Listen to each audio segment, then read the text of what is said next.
When you think of Dubai, you think of innovation, cutting-edge design, scale, even transformation of regular concepts and escalating them to make the best in the entire world. However, when you think of Abu Dhabi, what do you think of? Is it the Sheikh Zayed Mosque, Ferrari World, or Yas Island? At any point, would you think to consider Abu Dhabi as one of the most sustainable cities in the world? Now, the purpose of this video presentation is to analyze why Abu Dhabi is considered one of the most sustainable cities in the world and what can other cities learn from it. Abu Dhabi's economic success in the past 2 decades has been recognized internationally due to the city's ability to diversify its economic dependence on oil, which brought forth booms and busts in their economic cycle, and transition instead towards an economy that is built around sustainability. Abu Dhabi has positioned itself as an innovative city looking to create the world's first eco-city. Therefore, their process of diversification shifted their focus towards the fundamentals of sustainability to not only weather another economic crisis, but encourage innovation, shifting from a resource-based economy to a knowledge-based economy, and instead of adopting a traditional approach to sustainability, whereby they just focus on one sector, for example, solar energy, Abu Dhabi has injected its innovative spirit into sustainability through tackling a diverse range of topics that pertain to the environment. This has resulted in its recognition by the World Economic Forum as a part of a small group of cities that exemplify best practice. The reasoning for Abu Dhabi's title as one of the most sustainable cities in the world can be broken down into 3 parts, in which the impact is widespread and forward-thinking. Pioneering renewable energy and sustainable real estate, advancing clean tech innovation, and delivering education empowerment through industry and knowledge platforms. Renewable energy and sustainable real estate is a key sector that Abu Dhabi has sought to transform in recent years, distinguishing themselves from others by not only envisioning change, but catalyzing it. The Masdar company plays a huge role in Abu Dhabi's eco-reputation through its purpose, which is to transform from a fossil fuel economy today to a clean energy economy of tomorrow. Its vision, which is to advance the development and adoption of clean solutions throughout the entire world, not just in Abu Dhabi, and its vision, which is to make Abu Dhabi the world's reference and advancement for renewable energy. Masdar City is set to be the first zero-carbon eco-city and one of the most sustainable urban communities in the world. Abu Dhabi has been able to commercialize these clean energy products to making it a totally free zone, meaning it's 100% exempt from corporate tax and 100% ownership. It's also 45% less energy and water used and reducing waste to zero.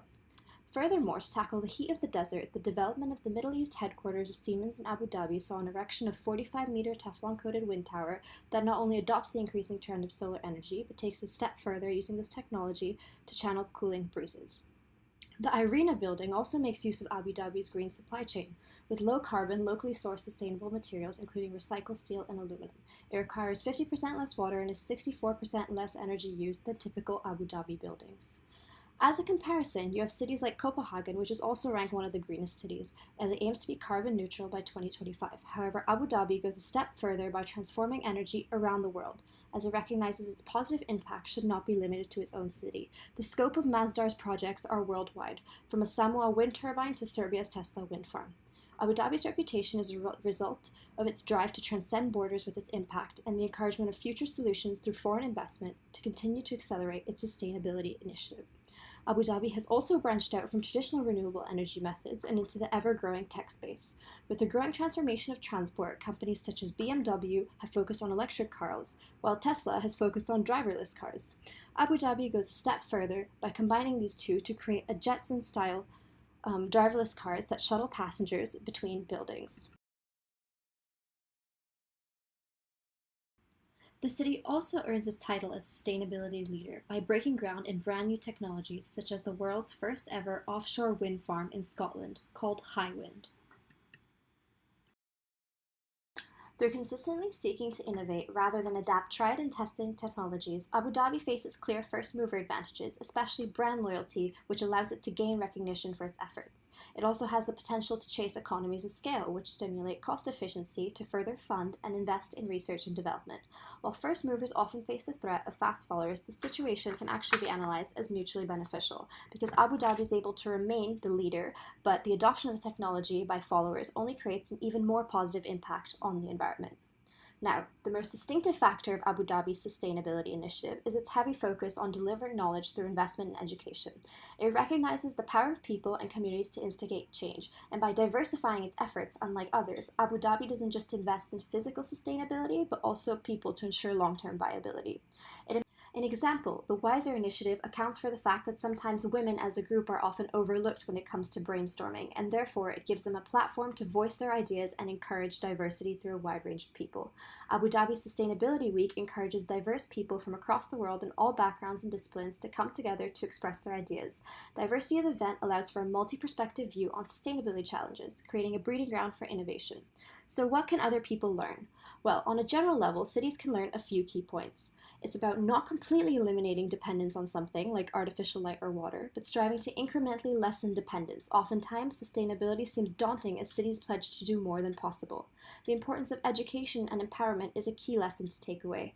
Indeed, the World Economic Forum report showcases anecdotal evidence that industries neglect future pipelines and talent, rather than interpreting the younger generation and sustainable innovation as mutually exclusive. Combining the two not only has a positive impact on the environment, but has the ability to empower. Sustainability and economic gain does not need to be seen as separate entities. Commercialization of renewable technologies through encouraging foreign investment, exempt from taxes, can serve as an incentive to attract foreign talent. For example, Singapore imposes sanctions on cars to limit mobility of citizens to make it greener. However, they can learn from Abu Dhabi by maintaining the same level of mobility for citizens just through greener methods of transport, as shown in Masdar City. A BBC case study done on Whitehill Borden, an eco-town in the UK, showed that it was over-investing in creating green spaces and better buildings. It can learn from Abu Dhabi by taking it a step further and diversifying its eco-efforts to secure long-term sustainability. Managers can also learn a few things from Abu Dhabi. A first-mover advantage in the right scenario based on Suarez and Lazzola's model, assuming growth of technology is fast and market is relatively slower, first movers will be able to find themselves in an ideal scenario that allows them to establish themselves and their reputation to maintain market share. Revenue diversification as well is a key point. By diversifying revenue through real estate, clean energy, clean tech, and education, it enables the city to spread out its investments and not just depend on one particular area to bring in revenue, therefore reducing any risk. Another key point to consider is heterogeneity. Now, Abu Dhabi attracts foreign talent to encourage diversity of ideas and thinking. The free zone concept in Masdar City allows people of all backgrounds to join the debate and invest in the city. Managers stand to benefit from the creative abrasion that comes from working with different people, for this is the point at which innovation occurs, as stated by Harvard Business Review.